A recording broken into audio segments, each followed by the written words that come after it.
Saludamos al licenciado Juan Cubi, miembro de la Comisión Ciudadana Anticorrupción, que ha emitido en la semana que termina este comunicado en el cual de alguna manera da su punto de vista en el sentido de que en Ecuador, en todo lo que está sucediendo, incluyendo el juicio político al presidente Lasso, las acciones giran, dice, alrededor de los intereses que representa cada sector, por encima, evidentemente, del interés público.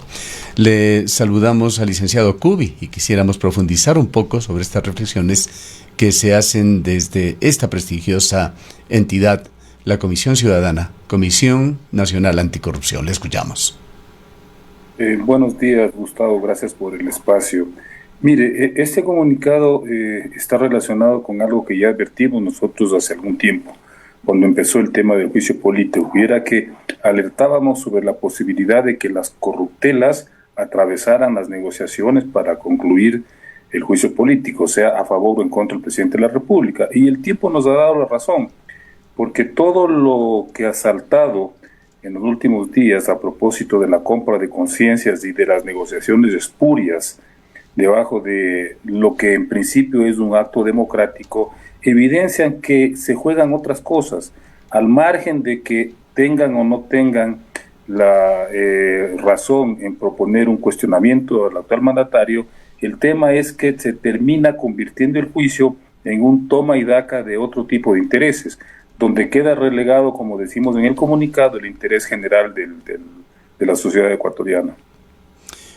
Valdría la pena tener muy claramente su pensamiento y el de la Comisión Nacional Anticorrupción en lo que se está dando, que ha trascendido ya, será un informe aprobado o no, que será el informe de la Comisión de Fiscalización. ¿Se está imponiendo en el balance la razón o se está imponiendo las negociaciones? A ver, una cosa es que el juicio tenga fundamentos, que se demuestren las pruebas, que la defensa también confirme que sus argumentos son válidos. Ese es un debate que obviamente el país tiene que aceptarlo, porque constitucionalmente es una posibilidad de enjuiciar a un presidente. Lo que nosotros hemos cuestionado es que de lado y lado las presiones no apuntan tanto a esclarecer los hechos, a esclarecer la verdad de las circunstancias, sino a plantear instrumentos de presión y de chantaje mutuamente, porque si la oposición está planteando la eventualidad de tener los votos para destituir al presidente, el presidente también amenaza con la muerte cruzada, como una retaliación. Y en el medio tenemos un país que usted considera conmigo, Gustavo, se desangra, se va desintegrando por el tema no solamente de la inseguridad, sino el desempleo, la crisis de la salud, y vemos que la asamblea se ha convertido en una suerte de circo, ¿no?, donde a diario aparecen estas desafiliaciones, estas rencillas entre fuerzas políticas, estos conatos de pugilato que se dan entre legisladores. Y claro, la gente, el país, a final de cuentas dice, bueno, ¿de qué nos serviría el juicio político, salga lo que salga, si los problemas de la vida cotidiana se agravan? Y frente a eso vemos que hay una asamblea que está totalmente desprestigiada y que no obstante sigue siendo el primer poder del Estado, según la Constitución. ¿Cómo ve usted el desenlace de este juicio político? Se ha señalado por parte de varios constitucionalistas y creo que han coincidido todos ellos en el sentido de que más allá de lo que decida la Comisión de Fiscalización será el Pleno el que decida si continúa o no el juicio político. Se da por descontado de que continuará adelante, más allá de este informe que el día de hoy pasará por ese análisis dentro de la comisión. Hay una intervención última del Procurador General del Estado que, respondiendo a preguntas de Guillermo Lasso, deja claro que hay un solo informe, que no hay posibilidad de un informe de minoría. Y además se ha dicho que el pronunciamiento del procurador es vinculante para las partes. Anteriormente, estos politólogos y constitucionalistas que han opinado en este y en otros medios de comunicación han sido tajantes en el sentido de que el informe de la comisión no es vinculante, pero allí hay un poco de bruma que se cierne a través de esta, más que declaración pública, esta absolución a consultas que ha hecho oficialmente la Procuraduría General del Estado. Gustavo, usted acaba de utilizar un término muy preciso, bruma. Yo siempre utilizo el término opacidad. Ese es el gran problema, que ahora despertamos a una prácticamente un callejón sin salida, que es la falta de precisión, la falta de claridad respecto de la norma legal.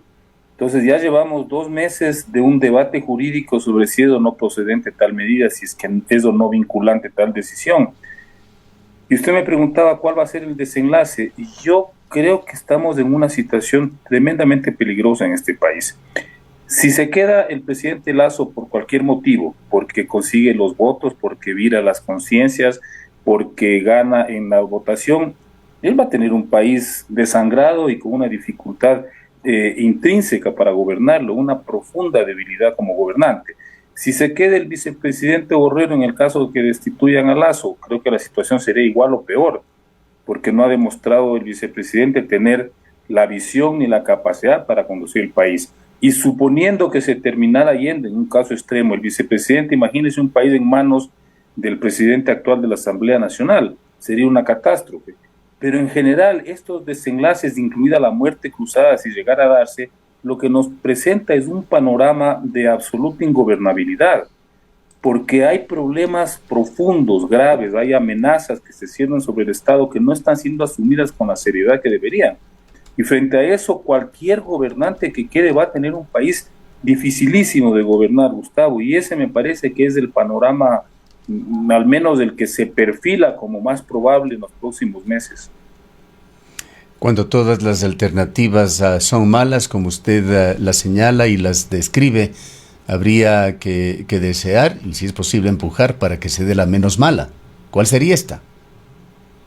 A ver, yo había planteado desde un inicio que la renuncia del presidente, considerando la grave crisis que vive el país, sería la menos traumática. No es que sea una opción positiva, pero una renuncia del presidente Lasso al menos hubiera permitido obviar todo este circo de juicio político, toda esta crisis de legitimidad de los actores, ¿no? Y habría podido pensarse en una salida una vez que él renunciara para eventualmente, por ejemplo, ¿no? Plantearse un adelanto de elecciones, si eso fuera viable, en otras condiciones. Yo había señalado, a mi modo de ver, la menos traumática para el país, la renuncia del presidente. Una renuncia significaría también el reemplazo al presidente por parte del vicepresidente. Sí, pero habríamos omitido todo este circo, este cruce de chantajes y de pelea por intereses en que se ha convertido el juicio político, que además está destapando otros elementos. Fíjese usted lo que le está sucediendo a las fuerzas políticas en la Asamblea, que a día seguido pierden a sus integrantes por el tema de la incidencia seguramente de algún elemento que distorsione el comportamiento de los asambleístas, ¿no? Lo que se llama a veces el hombre del maletín o algún tipo, digamos, de componenda que se promueve desde el Poder Ejecutivo, que termina incluso desgastando, destruyendo esa mínima institucionalidad que se conserva en la Asamblea, ¿no? Estamos llegando a ese tipo de extremos, Gustavo. ¿Cómo ve usted en términos generales lo que se ha dado a nivel de la Asamblea Nacional? Hemos perdido ya el cálculo del tiempo, pero me parece que va ya casi 2 meses discutiéndose, debatiéndose supuestamente este tema del juicio político contra Guillermo Lasso. Bueno, no podemos pedir mayor cosa de una asamblea que desde un inicio se vio que la fragmentación le iba a pasar una suerte de factura, como en efecto le está pasando. La misma dificultad de llegar a acuerdos programáticos y estratégicos y reemplazar eso por este otro tipo de acuerdo que son los repartos de cargos, los repartos de cuotas de poder, no solo al interior de la Asamblea, sino en otros espacios de la vida pública. Claro, lo que hacen es no solamente deteriorar la imagen de la Asamblea, porque es muy difícil que una Asamblea funcione en esas condiciones, sino que lo que va haciendo es minando la propia posibilidad de funcionamiento regular de la Asamblea, ¿no? No es nada nuevo, Gustavo, porque históricamente los congresos, los parlamentos, como quieras llamárselos, han estado siempre atravesados por este tipo de anomalías en su funcionamiento, precisamente por la propia debilidad de los partidos, por la debilidad de nuestro sistema democrático, ¿no? claro, llegan a extremos como el que estamos viviendo ahora, cuando tiene una institución que según los sondeos o las encuestas tiene menos del 5% de aprobación. No sé si hayamos alcanzado una cifra tan extrema desde el retorno de la democracia en el año 79, pero es peligrosísimo, porque mire, Gustavo, el escenario que vivimos. Una institución que tiene el 5% de aceptación quiere sancionar a un presidente, que es otra institución que creo que tiene el 10% o menos de aceptación, y se hace consultas a la institución judicial a propósito de ciertos puntos, una institución que creo que tiene el 8 o el 9% de aceptación. Esos son los tres poderes del Estado que están decidiendo el futuro del país, pero son poderes totalmente deslegitimados a ojos de la población, lo cual nos pone prácticamente en una encrucijada, es decir, ¿cómo sobrevivimos como sociedad, como Estado, como democracia, si tenemos a las tres principales instituciones de la vida republicana en ese nivel de deterioro? Ahora, ¿en qué medida el nivel del Parlamento, que se refleja claramente en una mediocridad demostrada por sus actores, ¿en qué medida son un reflejo de quienes dirigen esta función del Estado? Le pregunto, porque el próximo domingo habrá una renovación de autoridades en la Asamblea. ¿Alguna esperanza de que a través de esa renovación de autoridades puedan venir nuevos vientos a la Asamblea? A ver, Gustavo, yo creo que la Asamblea es el reflejo del deterioro, no solamente de la representatividad en el sistema democrático, sino del régimen o del sistema político en su conjunto. Es decir, la Asamblea es tal vez la expresión más burda de ese descrédito de la institucionalidad, pero el Ejecutivo atraviesa el mismo desprestigio, la función judicial. Fíjese en las últimas encuestas, instituciones que usualmente tenían una mejor valoración han descendido, porque creo que hay una crisis general del sistema político. O sea, la gente, el común de la gente ya no se siente representada por esa institucionalidad. Ya no siente que sus asambleístas, que el presidente, que los jueces, los fiscales, que las mismas Fuerzas Armadas, la policía, otras instituciones estén cumpliendo un rol en beneficio de la sociedad en su conjunto. Y eso es lo peligroso. Mientras tanto, ¿cuáles son los poderes paralelos que sí se van imponiendo en este país? Es el crimen organizado, el narcotráfico, los carteles de la droga. Ellos van copando en esta crisis institucional, van copando poco a poco esos espacios, no solo territorios, Gustavo, y esto ya lo hemos hablado en su programa, están copando ya las instituciones del Estado.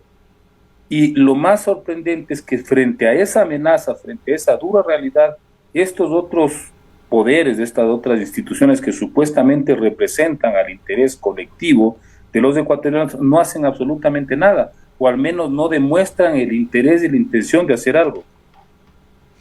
Como conocedor de los movimientos indígenas, licenciado Cubi, ¿cómo ve usted la situación que se ha generado en Pachacuti en dos referentes? Sus elecciones, con esta elección por el momento del señor Guillermo Churuchumbi, que aún sigue pugnando por ser reconocido, y por otra parte con la reorganización interna de la Asamblea.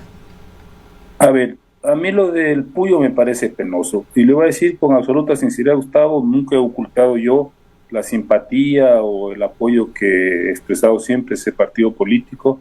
En un par de ocasiones por vía de alianza he sido candidato. Y me parece penoso porque en medio de la crisis de la que estamos hablando, Gustavo, el movimiento indígena en general, no hablemos solamente de Pachacuti, el movimiento indígena, la fuerza que pueden representar todos los movimientos sociales que de alguna manera se adhieren, que de alguna manera complementan esa lucha de los pueblos indígenas, podría ofrecer al país una alternativa, una salida, en términos de reconfigurar las relaciones democráticas en este país, de plantear la plurinacionalidad como una posibilidad de convivencia entre distintos, ¿no? Y eso era muy interesante, porque de todas maneras el movimiento indígena en los últimos 40 años ha cumplido un rol importante en la política nacional, a tal extremo que en los últimos comicios no solo ha refrendado su capacidad, incluso en el plano electoral, a nivel local y nacional, sino que ya tiene una presencia territorial que se va ratificando en cada elección, tiene capacidad de movilización, es un movimiento organizado, tiene una serie de cualidades que le podrían convertir en una fuerza política interesante, ¿no? Cuando suceden estos episodios, como el tema este del Puyo, y estas otras negociaciones un poquito opacas a nivel del Parlamento, de la Asamblea Nacional, lo que hacen es deteriorar esa imagen y por lo tanto empeñar ese potencial que tiene el movimiento indígena. Creo, Gustavo, y esto que voy a expresarlo lo hago dirigiéndome a la dirigencia del movimiento indígena en general, no solo de Pachacuti, de la CONAI y de las otras organizaciones. Creo que esa dirigencia todavía no tiene plena conciencia de ese potencial. Es decir, un potencial que implica una gran responsabilidad con este país. No se puede feriar esa oportunidad que tiene de no solo reconfigurar la democracia, sino de recuperar la importancia y el papel de la política en la vida nacional. Ahora, la presencia de Pachacuti va a ser mucho más notoria ahora como estamentos de gobierno, una vez que el próximo domingo cambien varios gobiernos seccionales en los cuales Pachacuti es uno de los partidos o movimientos que tuvo mucho éxito en las pasadas elecciones. Por otra parte está el importante bloque que aún se mantiene en la Asamblea, que le da incluso opciones a Pachacuti de presentar un candidato, una candidata. Aparentemente hasta el momento Sofía Sánchez, sobre quien se ha decidido ya internamente por parte de los legisladores de Pachacuti para que si tienen un candidato o candidata sea ella. Pero de cualquier manera, más allá ya en los liderazgos individuales, el más visible, el más sólido en el país de los movimientos indígenas es el señor Leonidas Issa. ¿Cómo ve usted el liderazgo del señor Leonidas Issa? ¿Lo ve usted como una esperanza o como una amenaza? A ver, yo siempre he apostado por esas formas colectivas que tiene el movimiento indígena de definir sus direcciones o quienes lo pueden conducir. Yo creo que puede ser Leonidas Issa, puede ser Guillermo Churuchumbi, pueden ser los taitas y mamas históricos, ¿no? Nina Pacari, Luis Macas, Blanca Chacosí, los nombres son abundantes. Inclusive no se olvide que el último candidato que le dio un gran resultado electoral a Pachacuti, Yacu Pérez, que se separó del movimiento, de todas maneras es un referente para estos espacios. En esas lógicas colectivas me parece mucho más importante que se decide en términos de un proyecto de transformación de la sociedad ecuatoriana, como la fuerza que usted acaba de reconocer, que es Pachacuti, que es el movimiento indígena, la CONAIE, la FEINE, se me fue el nombre del otro, la FENOCIN, Eso es lo importante, Gustavo, ¿sí? Y a mí me parece que los liderazgos tienen que responder a esa visión estratégica y visión de conjunto que ha demostrado en los últimos 40 años el movimiento indígena. Creo que a veces algunos dirigentes se desconectan de esa visión estratégica y están más preocupados, más pendientes por resolver temas internos de Pachacuti, de la CONAIE, temas de control interno de esas organizaciones y no pensar en el potencial que tiene, y lo vuelvo a reiterar, ese movimiento para el país como conjunto. Creo que ahí están a veces fallando algunos dirigentes de estar demasiado concentrados en estas disputas internas en lugar de pensar en el país. Y creo que eso es lo que se reflejó en el conflicto que se dio en el Puyo a propósito de la elección de las nuevas dignidades de Pachacuti. Pasado próximo 14 de mayo, con la reestructuración que se va a dar y también con la eventual terminación de ese juicio político contra Guillermo Lasso, cualquiera sea el desenlace, los ojos del país se pondrán en las próximas elecciones, las del 2025. ¿Cómo ve usted ese panorama? Incierto totalmente. Primero tenemos que salir de lo del juicio político, Gustavo. En la eventualidad, digamos, que termináramos con una convocatoria muerte cruzada, estamos hablando de elecciones en 6 u 8 meses. Entonces eso implicaría que se acelerarían todas estas opciones electorales. Pero yo veo un problema más complejo y creo que ahí, por ejemplo, sectores del correísmo están cometiendo una torpeza profunda, es decir, están queriendo caotizar el escenario político en el supuesto de que podrían sacar una ventaja electoral el 2023 si se diera o el 2025. Yo creo que ese es un error. Creo que el país creo que el cronograma no les da para eso.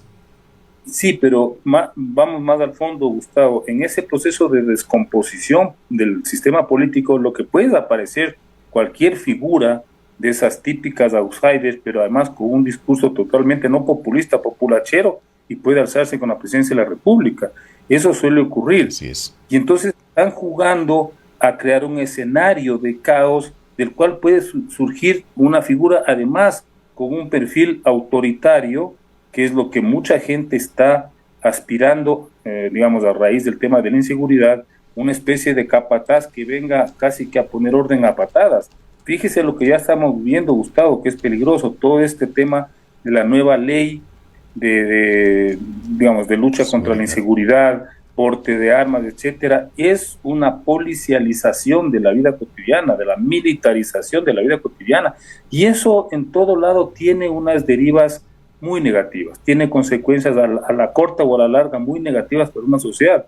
No obstante, la gente aplaude esas respuestas ante la angustia y la desesperación que genera la inseguridad, aplaude esas respuestas. Por eso le decía a Gustavo hace un momento, no veo que estas fuerzas políticas responsablemente estén asumiendo al menos uno de los problemas más urgentes, que es la inseguridad. En ese escenario, Gustavo, un proceso electoral, cualquiera que sea, va a generar distorsiones, anomalías, sorpresas, en muchos casos desagradables. Ese creo que es para mí la mayor amenaza para el escenario político electoral de este año o del 2025. Es decir, que la mesa se la sigue arreglando, se la sigue poniendo para dar la bienvenida a un populista que podría ser de izquierda, de derecha o absolutamente indefinido, como sucedió recientemente en Colombia, como se perfila también peligrosamente en la Argentina. Ecuador podría ser el próximo. Es que toda América Latina está un poco empujada a esos escenarios, ¿no? Vea lo que pasó en el Perú, ¿no?